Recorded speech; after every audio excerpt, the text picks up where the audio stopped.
Podemos ante el abismo. Podemos atraviesa el peor momento de su corta historia. El partido, que cumplirá 10 años dentro de unos meses, tiene menos representación que nunca. Pero hagamos antes un poco de historia. El partido se estrenó en las europeas de 2014 y contra pronóstico obtuvo 5 eurodiputados, uno de ellos era Pablo Iglesias, un tipo ya muy popular gracias a su ubicuidad en las tertulias televisivas y al activismo callejero. A partir de ese momento creció como la espuma. En las municipales y autonómicas de 2015 se presentaron con una miríada de siglas, las llamadas candidaturas de Unidad Popular, que obtuvieron unos resultados francamente buenos.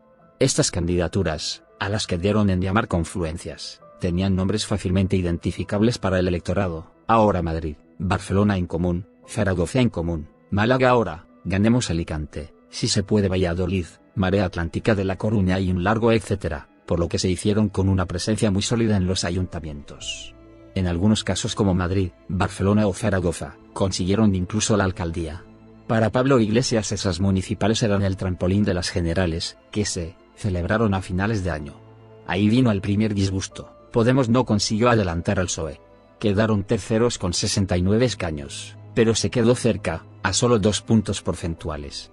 El país se tornó ingobernable porque, aunque el PP había ganado, lo había hecho con solo 123 escaños. Tras 6 meses en funciones se convocaron nuevas elecciones para el 26 de junio. Esta vez Podemos se lo tomó en serio y cerró un acuerdo con IU, que se había presentado en solitario en las de diciembre. Fue el famoso pacto de los botellines porque Pablo Iglesias y Alberto Garzón lo hicieron público mientras tomaban unas cervezas por Madrid. La unión de Podemos e IU alumbró una coalición llamada Unidas Podemos que fue incapaz de mejorar los resultados de diciembre. Se pusieron en 71 escaños con un porcentaje de voto similar. Y lo peor de todo, seguían sin sorpasar al PSOE, sin pasoquizarle, que era la idea fija de Iglesias para emular la gesta de Alexis Tsipras en Grecia. Fue ahí, con un partido que tenía solo 2 años y medio de vida, cuando se empezó a hablar de crisis interna y de que Podemos había tocado techo. A lo largo de los siguientes años se sucedieron las purgas y se empezó a abrir una brecha cada vez más grande entre las confluencias regionales y la sede central de Madrid, el célebre núcleo irradiador al que meses antes Íñigo Errejón se había referido en un ininteligible tuit. El partido se sumó a la moción de censura contra Mariano Rajoy en mayo de 2018, pero para entonces ya iba a remolque del PSOE, los sueños de sustituirle se habían evaporado. En 2019 hubo 2 elecciones, una en abril y otra en noviembre, y Podemos siguió descendiendo. En abril se quedaron en 42 escaños, en noviembre en 35. Para entonces ya le había salido competencia en su mismo espacio y muchas de las confluencias se habían desintegrado. Se formó un gobierno de coalición, el primero desde tiempos de la República, que atenuó el fracaso electoral recurrente. Pero Podemos no se recuperaba, al contrario se les presentó entonces la oportunidad de entrar en el gobierno. El PSOE, que había perdido 3 escaños en el segundo intento, les necesitaba para seguir en el poder. Se formó un gobierno de coalición, el primero desde tiempos de la República, que atenuó el fracaso electoral recurrente. Pero Podemos no se recuperaba, al contrario, en las sucesivas elecciones autonómicas que se fueron celebrando desde 2020 o desaparecía del mapa político, caso de Galicia en 2020, o quedaba relegado a la última posición, caso de Madrid en 2021. Estaban en el gobierno, pero habían perdido definitivamente la calle y todo el atractivo que les acompañaba en los primeros años. El desenlace era previsible y se venía anunciando desde hace tiempo.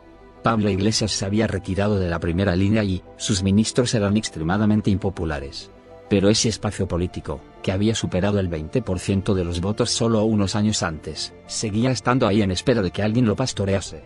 Emergió la figura de Yolanda Díaz, una gallega proveniente de IU y que desde el antiguo cargo de Iglesias en el gobierno en apenas 3 meses montó una coalición de distintos partidos a la izquierda del PSOE. Díaz puso condiciones. Estaba dispuesta a aceptar a Podemos, pero sin Irene Montero.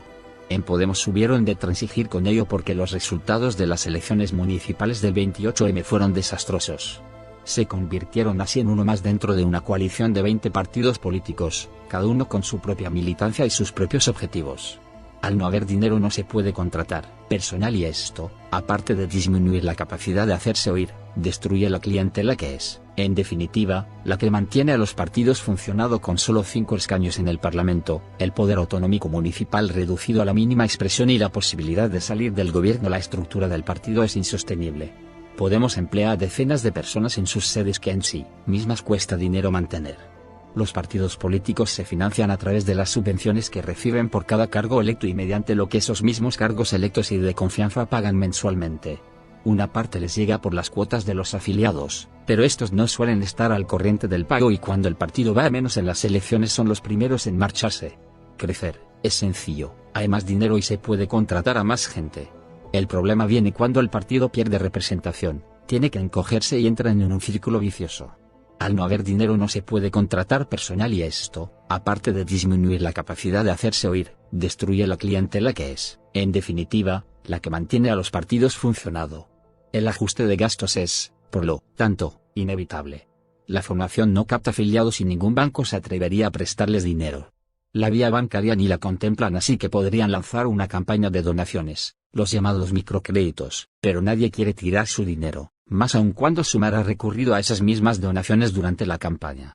No hay de dónde sacar, la política es muy costosa y la extrema izquierda está superpoblada de partidos y partidillos, cada uno de ellos con el cazo extendido para dotarse de una estructura mínima que les permita mantener un pesebre de asalariados y personal de confianza con cargo a las instituciones. Solo se mantenían en escena por los ministerios que habían acordado en 2019 con Pedro Sánchez.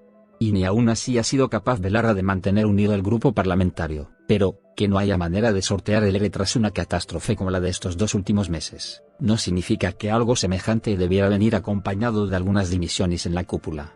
Nadie en la dirección se ha hecho cargo de los fracasos electorales en cadena a excepción de Pablo Iglesias, que, tras su batacazo en las autonómicas de Madrid de 2021, abandonó la política aunque manteniendo el control desde fuera mediante personas interpuestas como Irene Montero o Ione Belarra, a quien propuso como secretaria general del partido. Si el Podemos que Belarra heredó hace 2 años ya estaba mal, hoy se encuentra mucho peor. Solo se mantenían en escena por los ministerios que habían acordado en 2019 con Pedro Sánchez. Y ni aún así ha sido capaz Belarra de mantener unido el grupo parlamentario. Yolanda Díaz y su coalición, que son quienes les han dado la puntilla, provienen de la bancada de Podemos. Esto vendría a demostrar que, exceptuando un grupo muy reducido que gira en torno al núcleo de Galapagar, el partido ya había saltado por los aires mucho antes. Ese es el grupo que quiere sobrevivir a la liquidación del partido, ya sea cambiando de siglas o manteniendo el nombre y el historial glorioso de los buenos tiempos. Ambas operaciones son delicadas y no depende enteramente de ellos que salgan bien. Pueden prisionar, cosa que ya están haciendo, para entrar en un hipotético gobierno de coalición, o echarse al monte y tratar de reinventarse como la verdadera izquierda. Esto supondría que Sánchez no pudiese gobernar ya que necesita los 5 escaños de Podemos para la investidura. La apuesta es arriesgada ya que su pequeño electorado no entendería que dejasen el paso expedito a Feijóo, pero, a cambio, podrían reconstruirse en la oposición. Eso es la idea que acarician algunos dentro de lo que queda de Podemos, un partido nacido al calor de una situación muy concreta hace casi una década y cuya supervivencia en un escenario político muy distinto es toda una incógnita.